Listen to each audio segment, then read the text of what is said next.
Hi hello friends, welcome to my channel. ಇವತ್ತಿನ ವಿಶೇಷವಾಗಿ ಬೇಸಿಗೆ ಕಾಲದಲ್ಲಿ ತಿನ್ನಲೇಬೇಕಾಗಿರ್ತಕ್ಕಂಥ ರಾಗಿ ಕಿಲ್ಸನ ಮಾಡಿ ತೋರಿಸ್ತಾ ಇದ್ದೀನಿ. ಮತ್ತು ಇದು ಮಕ್ಕಳಿಗೆ ತುಂಬ ಇಷ್ಟ ಆಗುವಂತಹ ರೆಸಿಪಿ, ಹಾಗೆಯೇ ಆರೋಗ್ಯಕ್ಕೆ ಸಹ ತುಂಬ ಒಳ್ಳೆಯದು.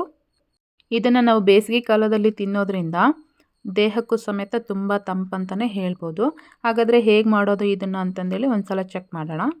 ನಾನಿಲ್ಲಿ ಈ ರೆಸಿಪಿ ಮಾಡೋದಕ್ಕೆ 1 kg ಅಷ್ಟು ರಾಗಿ ತೊಗೊಂಡ್ಬಿಟ್ಟು ಒಂದು 8 ಗಂಟೆಗಳ ಕಾಲ ನೆನೆಸಿಟ್ಟಿದ್ದೆ. ಅದು ನೆಂದಿದ್ದಾದಮೇಲೆ ಈ ರೀತಿ ಮಿಕ್ಸಿ ಜಾರಲ್ಲಿ ಹಾಕಿಬಿಟ್ಟು ಎಲ್ಲನೂ ಸಣ್ಣದಾಗಿ ನಾವು ರುಬ್ಕೋಬೇಕಾಗುತ್ತೆ. ಈ ರೀತಿ ನೋಡಿ, ಎಲ್ಲ ರುಬ್ಕೊಂಡಿದ್ದಾದಮೇಲೆ ಒಂದು ಪಾತ್ರೆಗೆ ಹಾಕ್ಕೊಂಡಿದ್ದೀನಿ. ಇದನ್ನು ತುಂಬ ನುಣ್ಣಗೆ ರುಬ್ಬೋದ್ರಿಂದ ಅದರಲ್ಲಿರ್ತಕ್ಕಂಥ ಹಾಲು ನಮಗೆ ಜಾಸ್ತಿ ಸಿಗುತ್ತೆ. ಅದಕ್ಕೋಸ್ಕರ ನಾವು ಆದಷ್ಟು ಅದನ್ನು ಸ್ವಲ್ಪ ನುಣ್ಣಗೆ ರುಬ್ಕೋಬೇಕಾಗುತ್ತೆ. ಈಗ ಇದನ್ನು ಈ ರೀತಿಯಾಗಿ ಸೋಸ್ಕೋಬೇಕು. ಕಾಟನ್ ಬಟ್ಟೆಲಾದರೂ ನಾವು ಇದನ್ನು ಸೋಸ್ಕೋಬೋದು. ಈ ರೀತಿ ಸೋಸ್ಕೋಬೇಕಾದ್ರೆ ಅದರಲ್ಲಿ ಸಿಪ್ಪೆ ಎಲ್ಲ ಇರುತ್ತಲ್ಲ, ಈ ರೀತಿ ಕುತ್ಕೊಂಡ್ಬಿಡುತ್ತೆ. ನೀಟಾಗಿ ನಿಧಾನಕ್ಕೆ ನಾವು ಈ ರೀತಿ ಕೈ ಆಡಿಸ್ಕೊತ ಸೋಸ್ಕೋಬೇಕಾಗತ್ತೆ. ಈ ರೀತಿ ಸೋಸೋದ್ರಿಂದ ರಾಗಿ ಕೆಲಸ ಬಂದುಬಿಟ್ಟು ತುಂಬ ಸಾಫ್ಟಾಗಿರುತ್ತೆ. ಬಾಯಲ್ಲಿಟ್ಟರೆ ಕರಗೋ ಥರ ಬರುತ್ತೆ. ಇದನ್ನು ಇವಾಗ ಮತ್ತೆ ಇನ್ನೂ ಒಂದು ಸಲ ಸೋಸ್ಕೋತಾ ಇದ್ದೀನಿ. ಯಾಕೆ ಅಂತಂದರೆ ಅದರಲ್ಲಿ ಏನಾದರೂ ಮತ್ತೆ ಏನಾದರೂ ಸ್ವಲ್ಪ ಸಿಪ್ಪೆ ಉಳ್ಕೊಂಡಿದ್ರೆ ಅದು ಸಮೇತ ಬರೋ ಥರ. ಈ ರಾಗಿ ಹಾಲಲ್ಲಿ ಸ್ವಲ್ಪನೂ ಸಮೇತ ಸಿಪ್ಪೆ ಇಲ್ಲದೆ ಇರೋ ಥರ ನಾವು ಸೋಸ್ಕೊಂಡ್ರೆ ಚೆನ್ನಾಗಿರುತ್ತೆ. ಈ ರೀತಿ ಸೋಸ್ಕೊಂಡಿದ್ದೀನಿ ನೋಡಿ ನಾನು. ಇವಾಗ ಇದಕ್ಕೇ 1 kg ಅಷ್ಟು ಬೆಲ್ಲನ ಈ ರೀತಿ ಪುಡಿ ಮಾಡಿಕೊಂಡು ಒಂದು 5 ನಿಮಿಷ ಇದನ್ನು ಕರಗೋದಕ್ಕೆ ಬಿಟ್ಬಿಡಬೇಕು. ನಾನಿಲ್ಲಿ ರಾಗಿ ಬಂದುಬಿಟ್ಟು 1 kg ರಾಗಿ ತೊಗೊಂಡಿದ್ದೀನಿ. 1 kg ರಾಗಿಗೆ 1 kg ಬೆಲ್ಲ ನಾನು ಸೇರಿಸ್ಕೊಂಡಿದ್ದೀನಿ.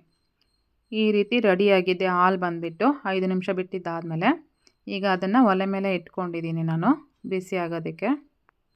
ಇದನ್ನು ಒಲೆ ಮೇಲೆ ಇಟ್ಕೊಂಡಿದ್ದಾದಮೇಲೆ ಸಣ್ಣ ಉರಿಲಿ ನಿಧಾನಕ್ಕೆ ತಿರುಗಿಸ್ತಾನೇ ಇರಬೇಕು, ಕೈ ಆಡಿಸ್ತಾನೆ ಇರಬೇಕು. ಯಾಕೆ ಅಂತಂದರೆ ಅದು ಬೇಗ ತಳ ಹಿಡಿದ್ಬಿಡುತ್ತೆ. ಹಾಗೆಯೇ ಇದರಲ್ಲಿ ಗಂಟಾಗೋ ಚಾನ್ಸಸ್ಸು ಸಮೇತ ತುಂಬ ಇರುತ್ತೆ. ಈ ರೀತಿ ಕೈ ಆಡಿಸ್ತಾನೇ ಇರಬೇಕು. ಕಂಟಿನ್ಯೂಸ್ ಆಗಿ ನಾವು ಇದನ್ನು ಕೈ ಬಿಡದೇ ತಿರುಗಿಸ್ತಾನೆ ಇರಬೇಕು. ಈ ರಾಗಿ ಕಿಲ್ಸ ರೆಡಿ ಆಗಿದ್ದಾದಮೇಲೆ ಮುಟ್ಟಿದರೆ ಸಾಫ್ಟಾಗಿ ಬೌನ್ಸ್ ಆಗಬೇಕು. ಹಾಗೆಯೇ ಬಾಯಲ್ಲಿಟ್ಟರೆ ಹಾಗೆ ಗಂಟ್ಲಲ್ಲಿ ಜಾರೋಗ್ತಾ ಇರಬೇಕು. ಆ ಥರ ನಾವು ಇದನ್ನು ಪ್ರಿಪೇರ್ ಮಾಡ್ಕೋಬೇಕು. ಇದು ಈಗ 3/4% ಬೆಂದಾಗಿದೆ. ಈ ಟೈಮಲ್ಲಿ ನಾವು ಮತ್ತೆ ಕೈ ಬಿಡದೇ ಕಂಟಿನ್ಯೂಸ್ ಆಗಿ ಇದನ್ನು ತಿರುಗಿಸ್ತಾನೆ ಇರಬೇಕು. ಇದರಲ್ಲಿ ಗಂಟಾಗೋ ಚಾನ್ಸಸ್ ತುಂಬ ಇರುತ್ತೆ. ಅದಕ್ಕೋಸ್ಕರ ನೋಡಿ, ಒಂದು ಸಹ ಗಂಟಾಗಿಲ್ಲ. ಈಗ ಇದು ಪರ್ಫೆಕ್ಟಾಗಿ ರೆಡಿಯಾಗಿದೆ. ನೋಡಿದರೆ ಗೊತ್ತಾಗ್ತಾ ಇದೆಯಲ್ಲ ಎಷ್ಟು ಸಾಫ್ಟ್ ಆಗಿದೆ, ಹಂಗೆ ಲೇಯರ್ ಬರ್ತಾ ಇದೆ. ಬಾಯಲ್ಲಿಟ್ಟರೆ ಕರಗೋ ಥರನೇ ರೆಡಿಯಾಗಿದೆ ಇದು ಬಂದುಬಿಟ್ಟು. ಈ ರೀತಿ ಎಲ್ಲ ರೆಡಿಯಾಗಿದ್ದಾದಮೇಲೆ ನಾನು ಇದನ್ನು ಒಂದು ಬೇಷನ್ಗೆ ಶಿಫ್ಟ್ ಮಾಡ್ತಾ ಇದ್ದೀನಿ. ಅದಕ್ಕೆ 1-2 ಸ್ಪೂನ್ನಷ್ಟು ತುಪ್ಪನ ಸೇರಿಸ್ಬಿಟ್ಟು ಈ ರೀತಿ ಎಲ್ಲ ಸವರ್ಕೊಂಬಿಟ್ಟು ಸ್ವಲ್ಪ ಒಣ ಕೊಬ್ಬರಿ ತುರಿನ ಹಾಕಿಬಿಟ್ಟು ನೆಕ್ಸ್ಟ್ ಆಮೇಲೆ ಇದನ್ನು ಆ ಬೇಷನ್ಗೆ ಈ ರೀತಿ ಸೇರಿಸ್ತಾ ಇದ್ದೀನಿ. ನೋಡಿದ್ರೇ ಗೊತ್ತಾಗ್ತಾ ಇದೆಯಲ್ಲ, ಒಂದು ಗಂಟು ಸಹ ಆಗಿಲ್ಲ, ತುಂಬ ಸಾಫ್ಟಾಗಿ ಬಂದಿದೆ. ಈ ರೀತಿ ನಾವು ಬೇಷನ್ಗೆ ಸೇರಿಸ್ತಾ ಇರಬೇಕಾದ್ರೆ ಲೇಯರ್ ಬರಬೇಕು. ಹಂಗಾದರೆ ತುಂಬ ಪರ್ಫೆಕ್ಟಾಗಿ ಬಂದಿದೆ ಅಂತಂದೇಳಿ ಅರ್ಥ.